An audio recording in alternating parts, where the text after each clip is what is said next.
One, two, three, go. Hello guys, welcome to Podcast Dewi.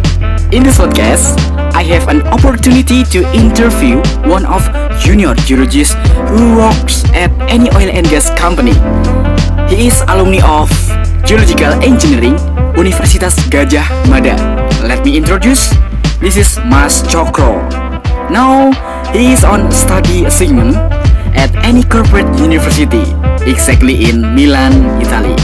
So, through this podcast, we will learn Mas Cokro's experience starts from living in Italy before this present COVID-19 outbreak and Mas Cokro's tips to dealing with this COVID-19. I took this communication via Skype on 26 March 2020. Enjoy this podcast Dewe and happy listening. Sekarang selagi di Italia ya Mas ya? Ya sekarang di Italia, tepatnya di kota Milan. Waduh, ini jadi pemain sepak bola atau ngapain nih Mas ini Mas? Aku di sini sebenarnya tugas belajar sih dari perusahaan.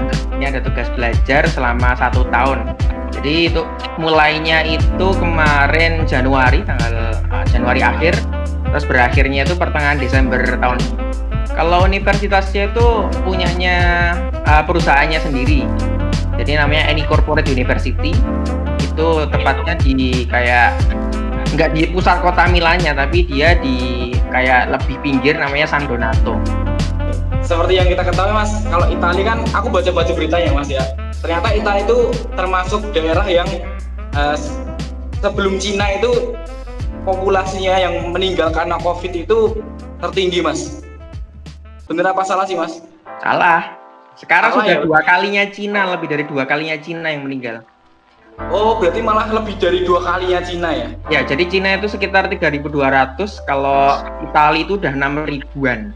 Jadi udah lebih dari 2 kalinya Cina sekarang posisinya. Oke. Kalau dari kondisinya sekarang di sana seperti apa Mas kira-kira? Kalau sekarang kondisinya sih, jadi ini kan baru sekitar 2 hari yang lalu itu ada dekret yang baru. Jadi di sini peraturan kan selalu selalu berganti-ganti, jadi selalu diupdate. Dan ini kondisinya semakin kondusif dan semakin kondusif. Sebenarnya dari awal sampai sekarang itu peraturannya itu sudah sejak lama, jadi sudah sejak akhir Maret. Tapi implementasi yang semakin ketat itu baru akhir-akhir ini. Jadi yang sebelumnya itu masih terlalu longgar, jadi orang masih pada ngeyel, masih pada keluar rumah, masih pada ke taman, masih kadang juga ada yang bahkan ke salon juga ada gitu. Jadi saking ngeyelnya itulah. Jadi macam-macam. Terus ini karena kasusnya itu semakin naik terus, jadinya pemerintah mulai mengetatkan peraturannya. Kalau untuk tanggapan Mas Cokro sendiri nih mengenai kejadian wabah COVID, kan pas sampai di sana udah ada wabah ini belum Mas? Belum ada. Kalau aku sendiri sih awal-awalnya juga bingung ya. Pertamanya kan baru sampai, peraturan pertama itu akhir Februari bukan akhir Maret. Aku revisi. Jadi ketika di sini ya tiba-tiba orang nggak boleh keluar aja gitu loh. Jadi peraturannya itu keluar sekitar hari Sabtu. Jadi posisinya tuh aku Jumat masih kuliah, itu sekitar tanggal 20-an Februari aku lupa. Jadi tanggal 20 Februari hari Jumat itu hari terakhir aku kuliah, dan itu belum ada kabar apa-apa. Ya cuman mendengar kabar bahwa di Cina ada, kemudian di negara lain juga ada, tapi mulai parahnya itu mulai Jumat malamnya. Jadi mulai Jumat malam, kemudian Sabtu sore itu udah mulai peraturannya udah mulai ketat di situ, dan hari Senin itu udah langsung libur. Jadi aku mengalami 3 minggu, hampir 3 minggu itu nggak ngapa-ngapain. Jadi total ini minggu kelima. Jadi minggu kelima ini aku baru kuliah online ini 2 minggu doang. Jadi baru 2 minggu. Jadi 3 minggu awal tuh aku benar-benar libur. Dan karena libur dan nggak keluar-keluar juga agak gimana gitu kan, agak stres, agak bingung mau ngapain gitu kan. Ya awal-awalnya bingung aja mau ngapain. Kemudian sebenarnya kalau keluar itu ya memang lebih sepi daripada biasanya. Tapi orang masih agak banyak, orang masih ke taman, orang masih jalan-jalan gitulah, tidak begitu mengindahkan dari pemerintahnya. Oke. Mas, kalau dari berita yang ada, nah kira-kira hal negatif yang bisa dicegah apa istilahnya tidak ditiru untuk masyarakat Indonesia itu apa sih Mas? Jadi ketertiban terhadap anjuran dari pemerintah itu sangat penting pada teman-teman yang dan saudara-saudara yang ada di Indonesia itu jangan meniru Itali. Jadi Itali itu dia sebenarnya faktor kenapa kok tinggi banget itu ada dua. Secara general ada dua. Yang pertama itu memang secara demografis di sini penduduk tuanya memang banyak. Jadi nomor 2 sedunia kalau nggak salah 22%. Jadi hampir hampir seperempatnya itu dia penduduknya di atas 80 tahun. Jadi cukup tua di sini. Orang tuanya banyak di sini. Kemudian yang nomor 2 adalah culture-nya. Jadi culture di sini itu orangnya itu senang kumpul-kumpul.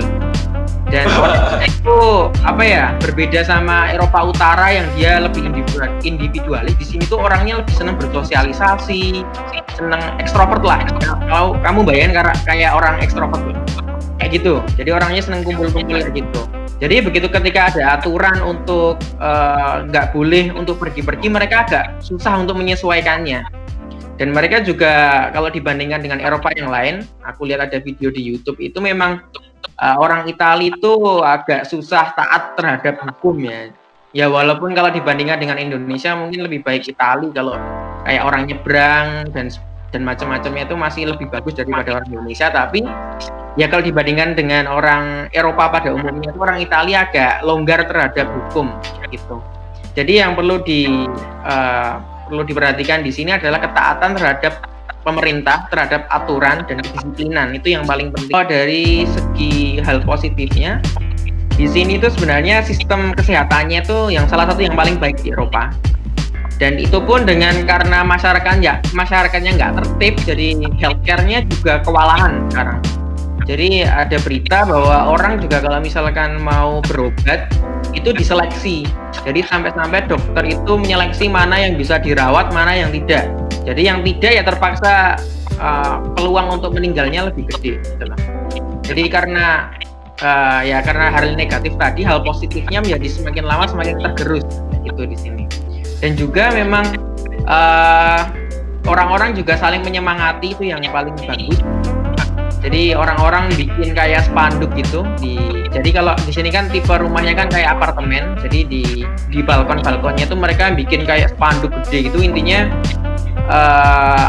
Andrea tutto bene, artinya everything will be okay. Semua akan baik-baik saja. Jadi orang-orang saling menyemangati ya gitu. Dan juga mungkin yang bagus di sini adalah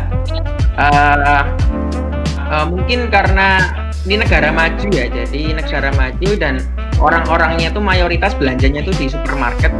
Dan sekitar satu minggu terakhir ini itu pembatasan terhadap supermarket itu lebih gampang. Jadi orang-orang yang masuk ke dalam supermarket itu dibatasi orangnya. Jadi dihitung orangnya yang masuk ke dalam itu berapa. Kemudian orang itu antri di luar.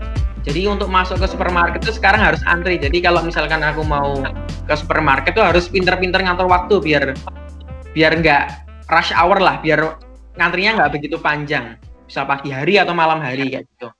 Dan bagusnya di sini juga orang mulai ada kesadaran untuk physical distancing. Jadi ketika mereka antri itu ngantrinya nggak deket-deketan, tapi ngantrinya itu ada jaraknya. Jadi jaraknya biasa 1 meter. Jadi antrinya bisa panjang banget soalnya dari satu orang ke satu orang yang lain itu jaraknya cukup panjang. Dan juga di sini kalau peraturannya sebenarnya untuk keluar itu harus menggunakan surat pernyataan. Jadi di pemerintah itu bisa ada formatnya dan kita harus download dan ngeprint, atau kalau misalnya nggak punya print kayak saya ini tulis tangan. Jadi di situ di surat keterangan itu ada kamu tinggalnya di mana, kemudian tujuannya mau kemana, kemudian tujuannya apa. Dan itu kalau misalnya ketemu polisi itu nanti distempel sama polisi kayak gitu. Jadi sebenarnya untuk keluar apapun alasannya itu harus dengan surat pernyataan. Nah, kalau misalkan orang itu berbohong atau misalkan tidak sesuai dengan pernyataan atau alasannya itu tidak masuk akal, misalnya dia udah nulis tapi alasannya nggak masuk akal, itu di sini terancam hukuman. Jadi di sini sudah memberlakukan hukum drakonian.